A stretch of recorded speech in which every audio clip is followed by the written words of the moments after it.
Welcome back, everyone. Next up, we have Bill Walker from Mozilla, who's going to talk through some of the things they're doing to shake things up over there. Thank you. Welcome. Thank you. Hi, everybody. Thanks a lot for being here. My name is Bill Walker. I manage partner engineering and cross-platform groups at Mozilla. I'm going to, hopefully by the end of the talk, you'll know what I mean by that. And I want to talk, this was the talk title that I submitted before I came to the show, and having been sitting here for a day and a half, I pretty much threw away all my notes and started over again because there's a bunch of developer-specific things I really want to show you guys, and so rather than play it safe and have a bunch of canned videos, I'm going to fly without a wire and try doing some live demos of things. So why would Mozilla be here at this show? So I think probably you know about our desktop browser. Firefox users in the house, give it up. All right, cool. Lightbeam, by the way, if you want to make it hard to go to bed at night, you should download this Lightbeam thing and try it out. It shows you who's tracking cookies and who they're sharing them with. Very revealing, very interesting. So that's the thing that started the ball rolling for Mozilla. But we're also doing this cell phone project. We are really, over the past 2 or 3 years, focusing everything we do on mobile first. And recently, we had our biggest launch so far this year of Firefox OS, which is a cell phone operating system that is built entirely in HTML. So there's your homepage over there in the slide. The app that dials the phone, sends text messages, email, all that stuff is built entirely in HTML. There's nothing else. I used to tell people that HTML apps are the native apps on this phone. So there's none of this, is it just like a regular app on this phone? That's the only kind of apps there are. So that is really exciting technology stance as a bunch of HTML, JavaScript nerds. But it's also totally open source, and we think it's really a game changer in a lot of ways. And Telefonica thinks so too, and that's why they're willing to pony up a lot of money and a lot of marketing to make this phone successful. So you can't just have a phone with software on it, right? A smartphone has to have apps, it has to have services attached to it. And that means it means having cloud services available, having data centers, and it means having an ecosystem of developers like you guys. And that's the unfair advantage we have that's going to make this different from other cell phone ecosystems I could mention, because we have millions of developers making stuff for the web, and we can harness all of them and bring those experiences to a smartphone that is priced like a feature phone. And that's why we talk about bringing the next billion people onto the internet. It's going to be on inexpensive smartphones. So that's the big, exciting project that we've been spending our time on this year. And my friend Javi back there has been traveling all over the world, helping developers in different countries, especially in Spanish, learn how to build apps. Okay, so I want to show you what that might be like. And I thought, well, if I'm going to do this here, I have to do it with some YUI code. So this is the first YUI app that I built or stole. I don't know. I haven't had a chance to meet everyone. Alan Rabinovich, is he here today? Okay. The guy has an awesome site. It was very helpful. So this is a very simple thing that gives you groups of items and has a click handler to move them back and forth between groups. And shows nicely how you can add behavior to the DOM. So what would happen if we took this and turned it into an app? And what do I mean by that? So we're going to explore both those questions as we go along. So first of all, what I think you're probably already doing is developing stuff in the browser. So what that probably looks like is you've got your code running here, and maybe you've got some developer tools that are running alongside it. So apologies for the small font, but you can get the gist of what's going on. So this is the code that we just looked at, and as you click on these things, they migrate back and forth between columns. I know you all have your favorite browsers and your favorite tools. I know that Chrome was probably winning that race for much of the last 18 months. I'm not sure that's true anymore. So if you haven't looked at Firefox developer tools lately, I'd encourage you to take another look. One of the things that I really like here in the tools menu is this thing called responsive design view. And this is a way to cope with multiple screen sizes and try them out in a nice, easy way. So you shrink the rendering area down to a certain number of pixels. You have a menu here where you can add and remove preset sizes, and you have a sort of a rotate button, so you can simulate rotating the device in portrait or landscape mode. So this is a really easy way to test out whether your CSS is responsive. Hint, in this case, it's not. So we're just going to go in landscape mode here. Two other things I'll note. One is there's a screenshot button, so you can grab a screenshot of what's going on there. And this button here, which simulates touch events. So if you want to make sure that you're not just handling click, but also touch correctly, you can do that. So that's pretty cool. What else is there? I also want to mention the style editor, which is a pretty cool way to get a handle on all the styles that you've got currently active and to edit them on the fly. So if this border around these two groups, so I wish this was a thicker line, I can just edit that and see it change live in the running code, and I can maybe set a background color to pink because everybody loves pink, and get that. So this is a really great way to edit CSS live and see its effects immediately without even having to hit refresh. So that's kind of a cool thing to do. Other new stuff that we have, or new to me anyway, new things in here include network tab, so that when you refresh pages, you can see how long it takes to load the different parts of your payload, how big they are. And there's also profiling tools in here for the first time, I think this year maybe. So now you can watch what your CPU is doing while the page is rendering. You can load those up and compare them across different versions of your page, that kind of stuff. So there's a lot of cool stuff in there that's worth checking out. But this general workflow, this you already know. So what comes next? So next, we want to make this into an app. And what do I mean by that? What it really means is adding a little bit of metadata.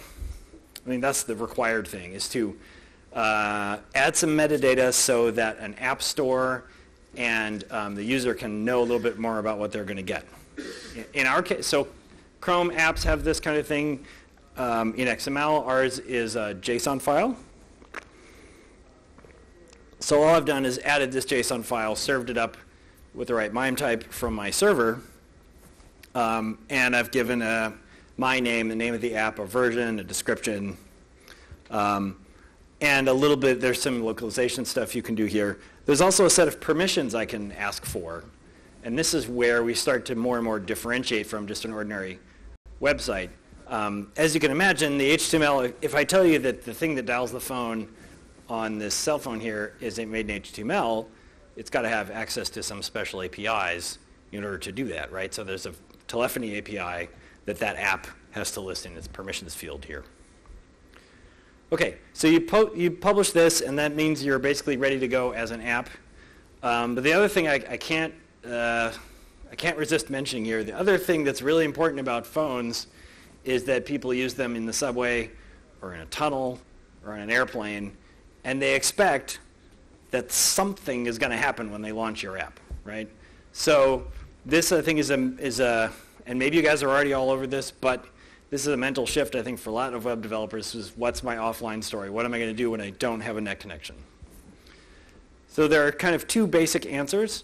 One of them is a legacy standard called app cache, which lets you list the resources you're going to want to cache on the device no matter what. App cache is prickly and hard to use.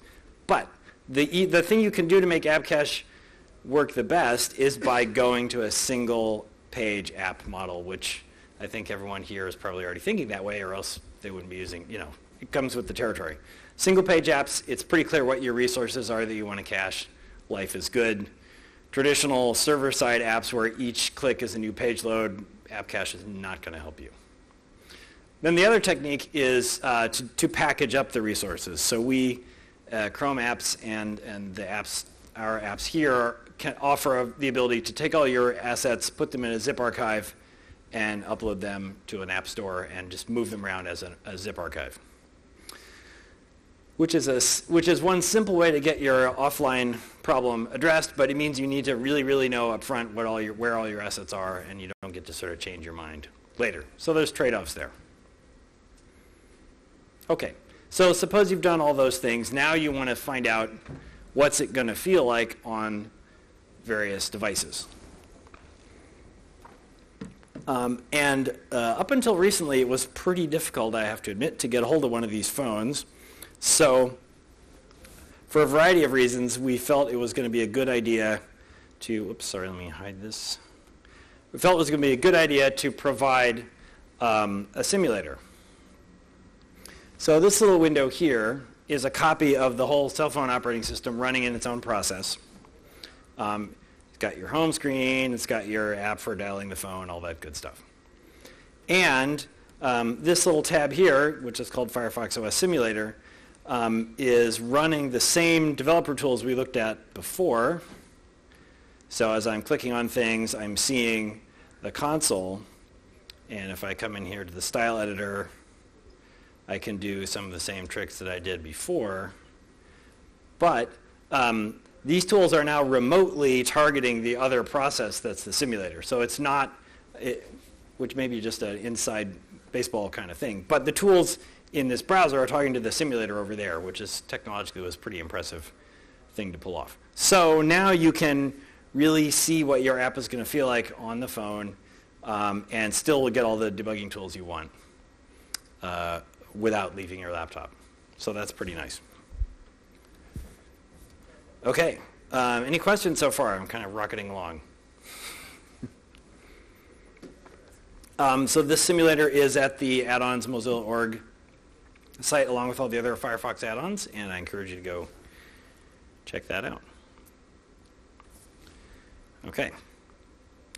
Okay, now what about actually testing on the device? And this is where this is both really important and can be a real productivity hit because, you know, it's the HTML, so it ought to run the same everywhere, but as we all know, if you haven't really tested it on that device, it doesn't work, and there's always going to be some little paper cut that's going to hurt you. So now that it is possible to, as one gentleman did here in the audience, go to eBay and purchase a phone from Geeks Phone or from ZTE, you can actually get your hands on one of these. So this is made by a Spanish company called Geeks Phone, and I've got it connected over USB here. And this is probably the big aha moment that might be new to some of you, which is something called the App Manager. And this is a part of our developer tools suite that just showed up in the past few weeks in the Firefox Nightly and maybe in Firefox Aurora. And what I find super exciting is that this notion of apps that I've been talking about is now baked into the heart of our developer tools suite. So all of our tools are now getting focused around this notion of apps. And of course, philosophically, what I love is that we ship these tools with every single copy of the browser, right? So we're sending the message, anybody out there can get this browser and become a developer, which just lines up with our mission really well.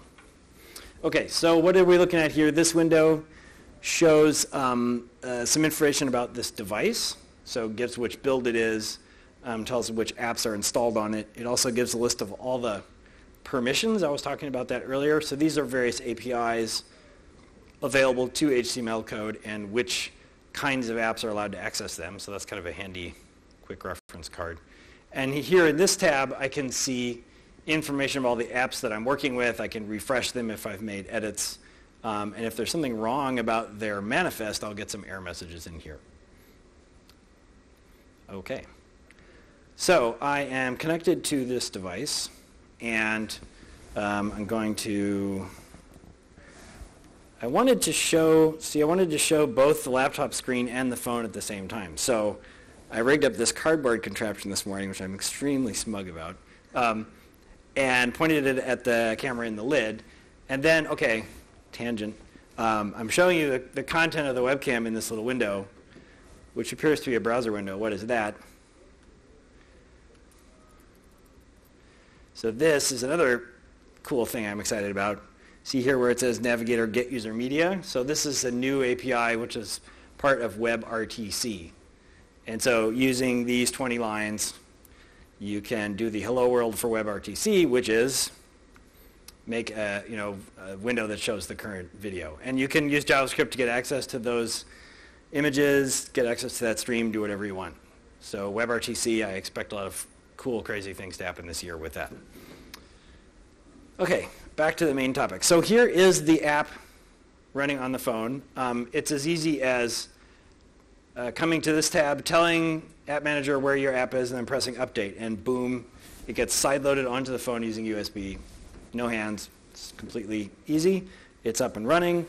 And now I press the debug button over here, and I get this set of, whoops, excuse me, that's the wrong window.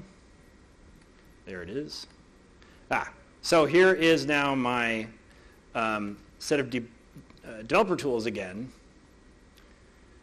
But this time they're connected over USB to the Gecko that's running on the phone. So now comes my exciting left-right excitement. But if I press these, click on these links here on the phone, I'm seeing the console running on my laptop, right, showing me the console logs from the phone.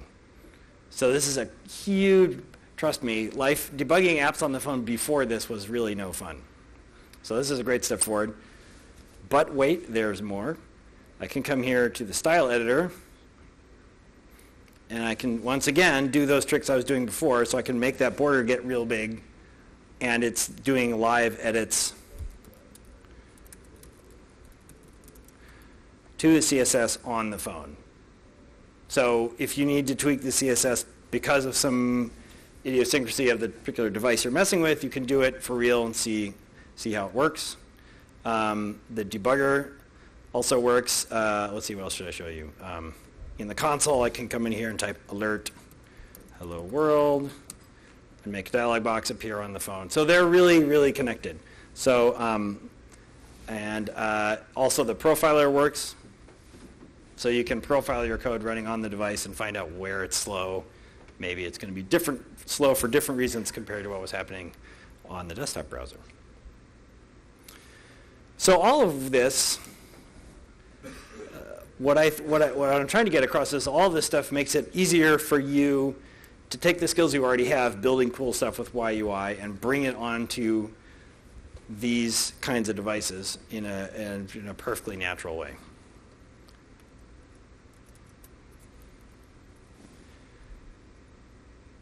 Oh, shoot. No, sorry, there's one more thing you got to see.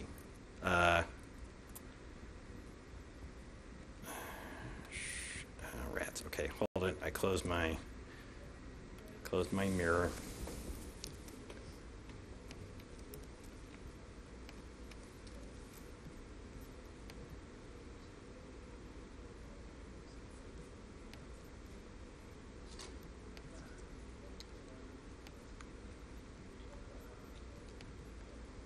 Okay, the other thing that I think is really cool is, so here's the inspector, right, that lets me inspect the different parts of the DOM.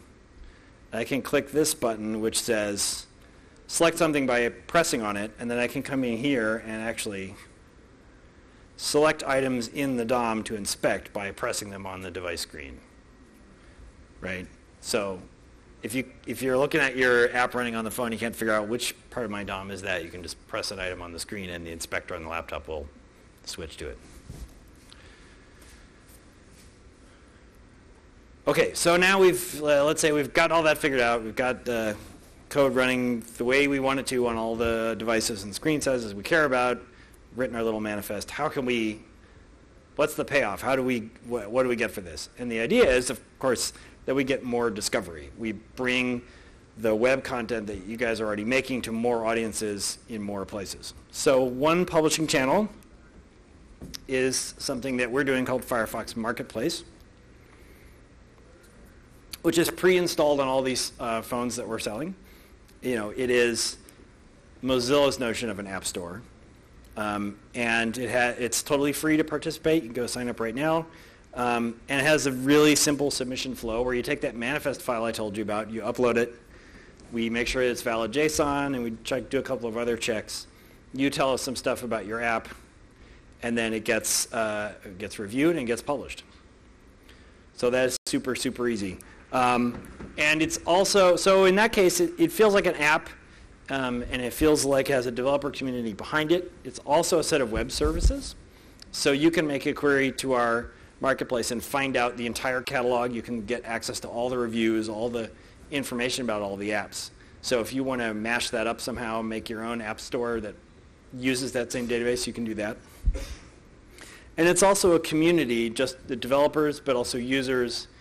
App reviewers are not just people paid by some corporation who are not accountable to anyone. They're often a secret place somewhere, like some companies I could think of. These people are volunteers in many cases, and our review criteria are completely public, and if we reject your app, we're going to tell you exactly why, and we're going to give you a chance to fix it. So this is a piece of technology, and it's also a community, and it's also a set of web services. And so that is a much more open notion, I think, than a lot of other app stores. And again, it's why we have an unfair advantage. Okay, so two more things. First of all, we don't insist that there be only one app store in this universe. In fact, I like to tell people the only criteria you really have to meet in order to be considered an app store is that you let people install apps. And that is one function call. So here we have, it's probably hard to read, but navigator.mozapps.install. So you call that function, and the device will go through its app installation flow. You pass it the manifest that we just talked about, and the device will install the app and make it feel like a real app. And this is all you need to do to make an app store. So in fact, if we go back to here, close the developer tools, right, okay, get rid of this. All right, so here's the app. I kind of glossed over this button down here, but this is an install button that invokes that code that we just looked at. So if I press install here, I get this little door hanger, which is our app installation flow for the desktop browser. I hit install. Now I go to my applications folder.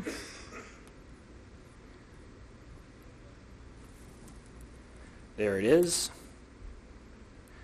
And now it's running like a native app on Mac OS X. You can switch between it, right, using the tab switcher. It has a real menu with a real quit option, right? So you didn't do anything, and you get that. And by the way, we can make that work for you on Android. We can make it work on Windows, and we can make it work on Linux. So I would love to talk all day about that, but I won't. So I have recently done a blog post about this cross-platform story.